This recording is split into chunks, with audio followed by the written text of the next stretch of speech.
We all know that time brings change, and that's as true in the LCS as it is in the rest of the world. Players come and go from our favorite teams. The absences of some are more noticeable than others, and the arrivals of some are bigger news stories, but change itself is constant. When the LCS instituted its permanent partnerships model, one of the expected effects was increased stability.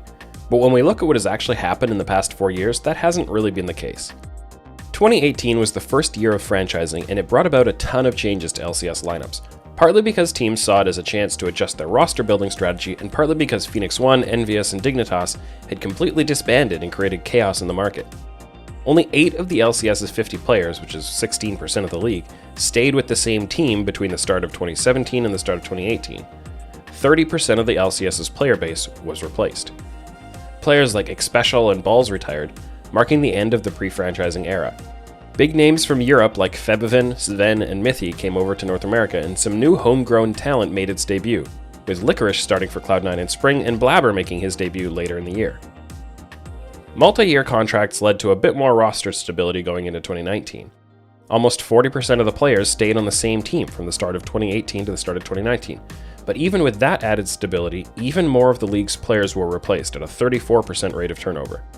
High and Lemon Nation had called it quits partway through 2018, and some of the other big departures were names like Febiven, Flame, Mythi, and Rainover. New blood included former world champions like Crown, CoreJJ, and Bang. In 2020, the landscape shifted again. Optic had rebranded back to Immortals, Dignitas came back to the LCS by nabbing Clutch Gaming's slot, and Echo Fox had to sell to Evil Geniuses. Retention to the same team naturally dropped, and the rate of turnover climbed a little higher once again. Sneaky was out, Ryu was gone, Arrow retired, Lyra didn't get signed, which I'm still salty about personally, and there was a ton of turnover in the mid and lower tiers. Long-standing vets like Darshan, Pobelter, and Huhi found themselves outside the LCS trying to fight their way back in. In their place, we got key additions like Closer, Ignar, Jizuke, and Broxa. 2020 brought about COVID-19, and many of us thought the tightened finances and travel restrictions would reduce turnover. But not only did we still see the biggest import signings in the history of the LCS from the league's biggest orgs, we also got a flood of domestic talent. External pressures from COVID, mixed with internal pressures to build better talent development programs, and the retirements of Bjergsen and Doublelift adding their own ripple effects, all came together to create a perfect storm of turnover. Same team retention dropped almost as low as the start of franchising, with only 9 players starting 2021 on the same team they were on at the start of 2020. Overall turnover spiked up to 54%. More than half of the league was replaced year over year.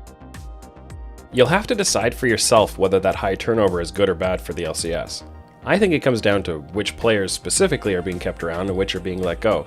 And it depends on how much you care about long-term development versus always filling rosters with the players who are strongest today without worrying about tomorrow. For my part, I'm glad to see that a lot of the turnover for 2021 involved bringing in rookies and players without a lot of pro experience. And I'm hopeful that those players will have a lot of opportunity to work through their learning curves and stick around for years to come. You know, oftentimes people accuse me of seeming a little too stiff in these interviews, just not having enough animation, and I just don't get where people get it from, It's just, I put a lot of energy into these things, and so when people just accuse me of staring vacantly, I'm very confused. Regardless, you should go check out Alienware.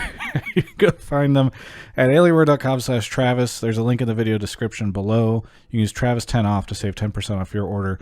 We thank Alienware so much for supporting my ability to make really stupid outros like this one.